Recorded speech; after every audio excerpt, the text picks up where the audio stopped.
I started to study nursing because my idea was to study medicine. My mother had a complication with the kidneys, and so she had to go through dialysis, and we would do that 4 times a day. Obviously, the schooling helped me quite a bit in that aspect. Because of that, skills that we had learned in nursing school, we were able to make her comfortable. And I was in Hidalgo, Texas, for the fight with Jeffrey Hill. And then when I was told that my mother passed, we had to go back for the vigil, and then the burial the next day, and then after that, I returned to Hidalgo for the fight. I was very happy in that I was able to help my mother in her last days. You know, the passing of my mother is something that I always carry with me and something that has always given me resolve.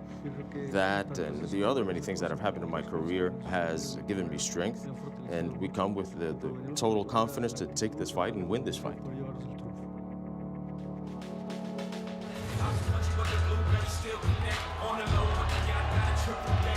And the crowd readies now for the walk-in of Marco Antonio Rubio. Roy Jones, a couple of years ago, Rubio went the 12-round distance with Julio Cesar Chavez Jr. Does that suggest in any way that he might be qualified to stretch Gennady Golovkin out and go the distance? Now, that does not say that. I mean, he did go 12 rounds with Chavez, but Chavez is not quite as a vicious puncher in the early rounds as is Gennady Golovkin. Rubio is, though, doing better as his career goes on in these fights where he enters as an underdog. He was destroyed by Kelly Pavlik, who may be the best fighter he's fought so far. But he did better against Chavez Jr. and against Lemieux, he actually pulled off the upset. So whether it's because the opponents are slightly worse in these underdog scenarios or whether he's getting better, he is faring better in these scenarios. And now as Rubio gets into the ring and you take a look at his most significant past fights, we turn our attention to Triple G. Gennady Gennadievich Golovkin, rapidly gaining recognition as among the best of the best in this sport. His ascension to the top is the realization of big dreams, dreams supported and nurtured by the unique relationship he shares with his fraternal twin brother, Max.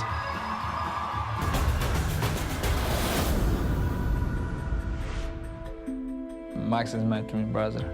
22 years ago, my first time I went to a boxing gym with my brother. They trained amongst other young men that were in the neighborhood, you know, they're just friends, so it made it fun for them. We just fight as kids, yeah. Sometimes in home, in the street, yeah. Max and Gennady were very competitive when they were younger, so it was easy to excel at what they were doing. Gennady, I think, had the more fire in his belly for it. Several times we were in the same competition, but we never fought each other. Either my brother or myself would decided that we quit, we will not fight each other.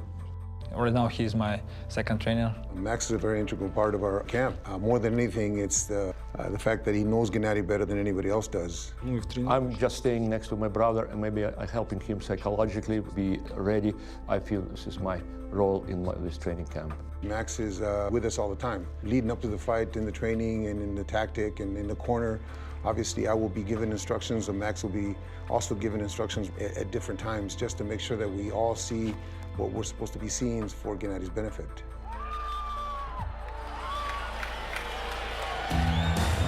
Here's a fascinating footnote to that story. We've been told that there were several junctures during their mutual development when Kazakh coaches and Kazakh Boxing Federation officials actually thought that younger brother Max was the superior prospect. However, ultimately, it became clear that Max was going to defer to older brother, even though older brother is only 15 minutes older. Showing you, Roy Jones, what a strong cultural trait that is in Eastern Europe. Yes, very strong cultural trait. Back in the early biblical times, the older brother always had first dibs on everything. So the older brother automatically was the boss. In this case, they adhered to the same thing, the same concept.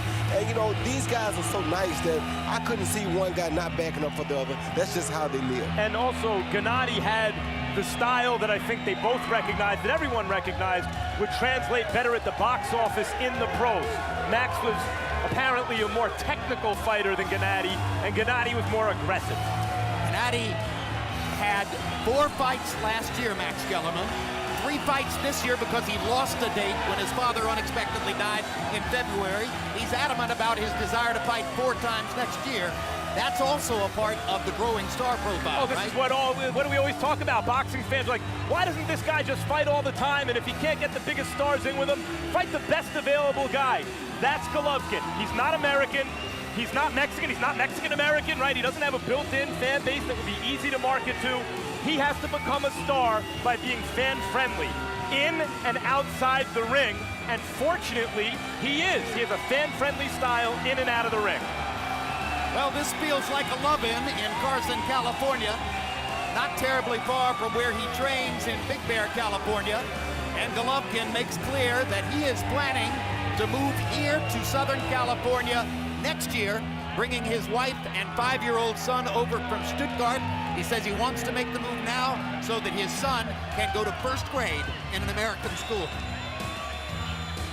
It's going to be interesting to see the crowd response here in Southern California. An Eastern European fighting a Mexican fighter. If Gennady can win this crowd, he'll have really done something. Notable wins. TKO 3, TKO 8, KO 3, TKO 10 again. 18 knockouts in a row. Highest knockout percentage of any middleweight titleist in history. Highest knockout percentage of any prominent fighter in the sport at this moment. And on the thrill meter, definitely #1. Let's go to Michael Buffer for the official introductions. Ladies and gentlemen, from StubHub Center, Carson, California, USA, this is the main event of the evening. And it's all brought to you by K2 Promotions in association with Promociones de Pueblo and Samson Boxing. Sponsored by Expo 2017 and Tricamo.com.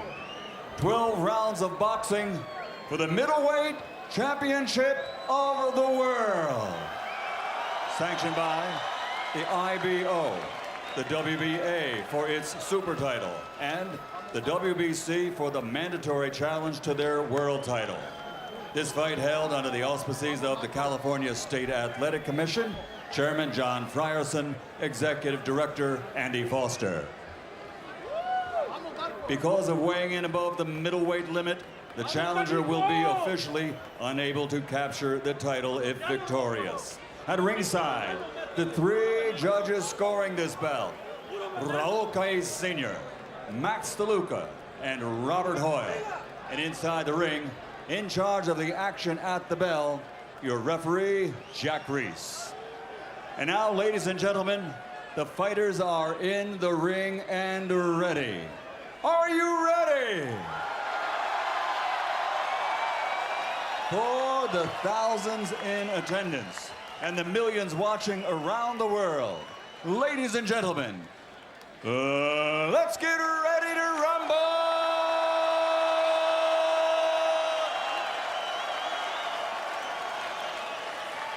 Fighting out of the blue corner with his trainer Robert Garcia wearing black and officially weighing in at 161 3/4 pounds.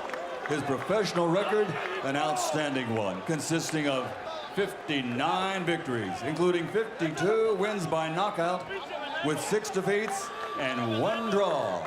From Torreón, Coahuila, Mexico, the former WBF Super Middleweight World Champion and former WBC Interim World Champion, El Veneno, Marco Antonio Rubio.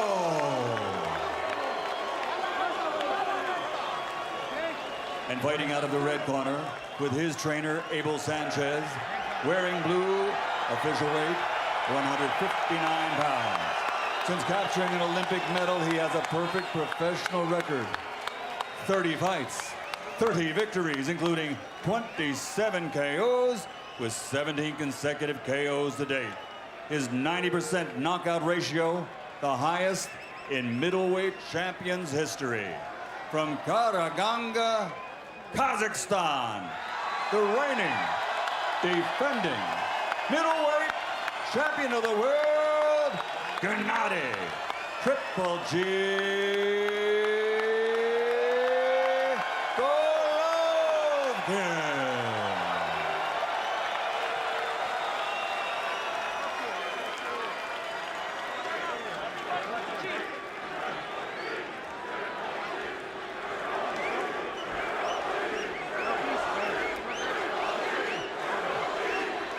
I gave you both the instructions in the dressing room. I just want to remind you, listen, obey my commands at all time, protect yourself at all time.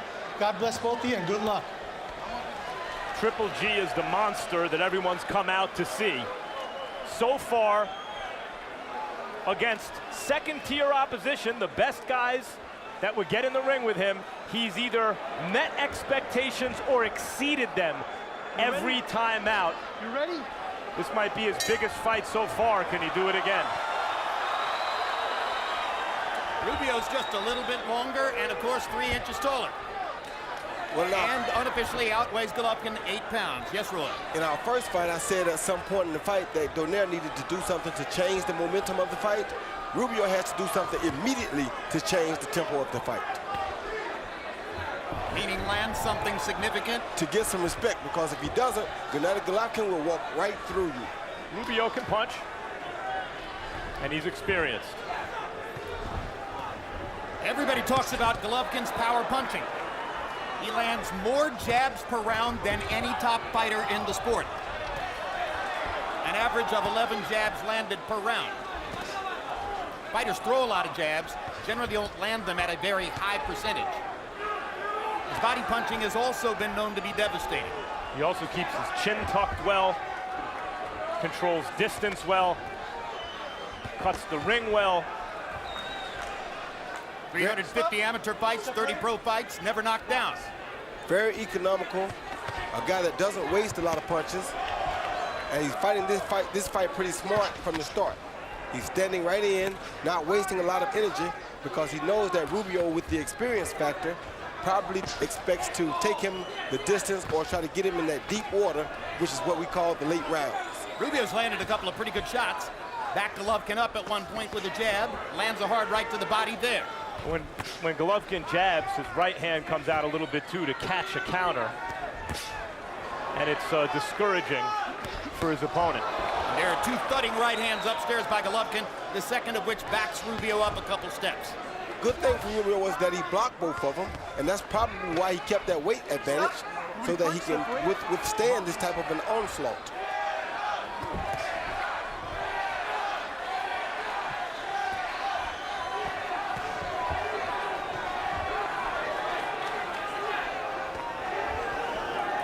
Golovkin's critics say he's too available to be hit. He hasn't been tested. And at some point, you expect to see something bad happen, and we'll find out how he deals with adversity. But it hasn't happened yet.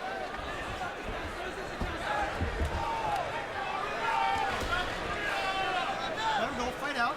Even though the Dodgers have been knocked out of postseason baseball, Golovkin has a Dodger logo on his trunks, hoping to help build a little more affection here in Southern California. And Adrian Gonzalez is in the crowd, Dodger first baseman. Oh, hard hook and a right hand by Golovkin. Rubio comes back with a right hand of his own. Yeah, he did answer that right back immediately.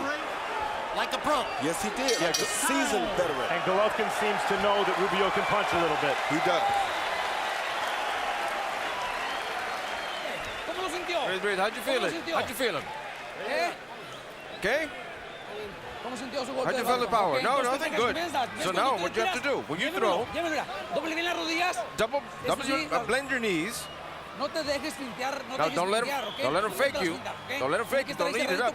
Close it up when you're on the inside, those punches. And push them back, send them back with those punches. Okay, we gotta be inside first. We got 3 or 4 rounds to practice and do the things we want to do.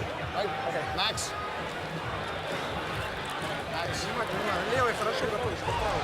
He see Gennady coming forward. They exchange hooks, then he lands an overhand right, followed by another overhand right. Probably his best 2 punches, but Rubio did try to answer back with the right uppercut. Yeah, Rubio speared him with that right uppercut, answering back effectively, but CompuBox numbers in round 1. Golovkin 30 out of 71, Rubio 15 out of 59. Ggg with a 16-10 edge in power shots. Good right hand from Rubio.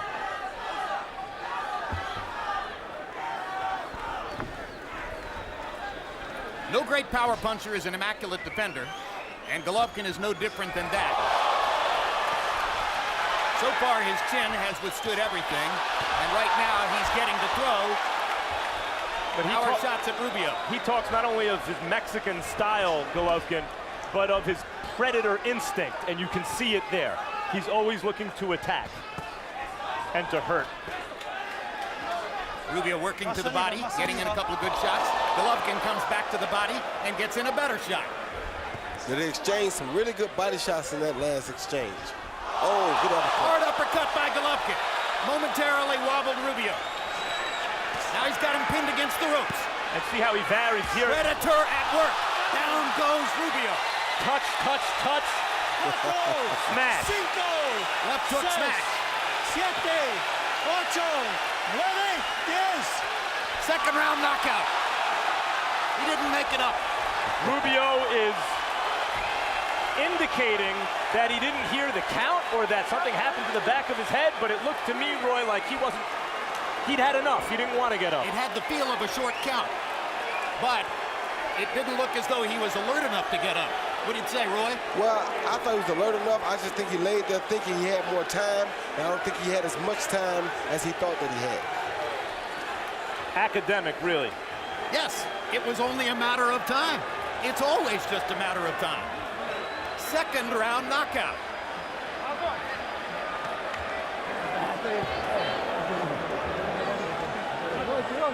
And with a little shrug and a big hug, Rubio shows his respect for Ggg Golovkin.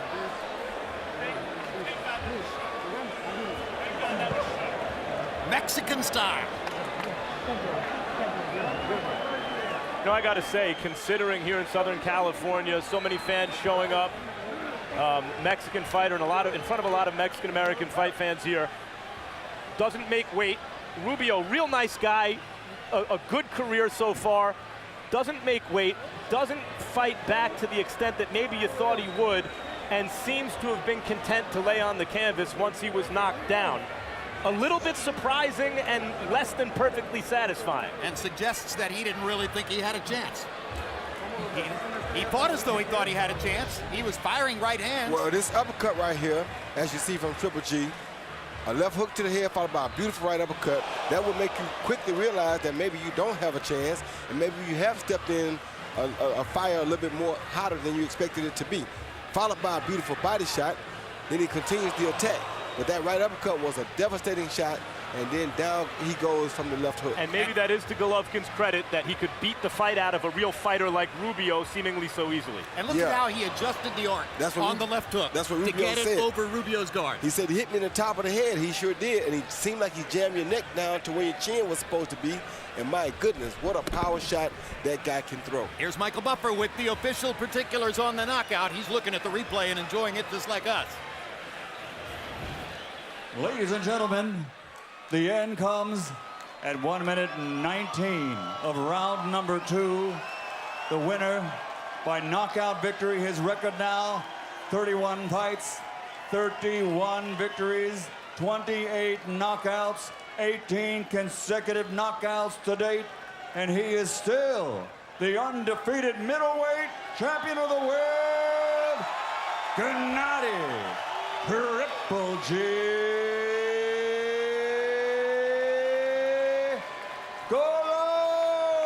Golovkin. You know, Roy, this is very much like the early days of Mike Tyson. You're going to get your money's worth, but you got to get it in a hurry. It doesn't last long. Every time he steps in the ring, you better have your popcorn already gotten, have your sodas already ready, and you may have a mouthful of it, because if you look down to take a bite or a drink, you might miss the fight. Final CompuBox numbers. Gennady Golovkin landing 45 out of 99. So he lands 24 more, he throws 23 more. He lands at a significantly higher connect percentage, and he destroys Rubio with power punches, just as he's done with every other opponent so far. Power shots. Power shots. Ah, there we go. Landed 28 to 13 for Rubio. through 54 to 40 for Rubio. Anytime a fighter lands at above 50% in the power punch category, he's almost certain to be the winner of the fight. Max Kellerman stands by with Triple G. Gennady, you said that this is not a dance, it's a fight. You call this Mexican style, that you love to fight. Did you love this fight? Of course I love this fight. Max, give me a chance, just I take my fans. Thank you very much. Buenas noches, amigos. Buenas noches, Tabja. ¿Cómo estás? Bien? Yeah. Muchas gracias, Mexican style. Muchas gracias, champion, campeón. Thank you very much. So tell me about this fight. Of course, I like fight. I don't like dancing, I like fight. This is true fight. Did Rubio put up the kind of fight that you were expecting? Yes, of course. Yeah, you know, just Rubio, he's not step back. You know, he's fighter, he's good fighter. Respect him. Did you think he was going to get up from that knockdown? You know, yeah, first time, I'm not very hard punch. Just throw him. I think he's get up. Okay, Gennady, we've seen you now destroy all the contender middleweights who are not elite middleweights. We know that you've wanted to fight an elite middleweight for a while now. What is the plan after this knockout? Max, look at me. I have 3 belts. You know, I'm staying here. I won't fight everybody. Just I think next year, next fight, is pay-per-view fight with great champions. Meaning who? Doesn't matter. I think first Miguel Cotto. Respect him. He's great champions. Miguel Cotto. The promotional issue with Canelo Alvarez in terms of an impediment to making that fight seems to be resolved. What about Canelo? Of course, I respect him. He's a good boy, you know, and Chavez Jr. too. I won't fight, and I think so. First, Miguel, respect him. Gennady, this is the first time fighting in Southern California. You sold out all the tickets. Next time, I'm sure it'll be a bigger venue than it was today. When can we expect you back in Los Angeles? Of course, this is my first fight in California, yeah. First, thank you very much for my fans, for my friend. Thank you, guys. I love you. That'll do. Congratulations, as usual, Triple G. Jim?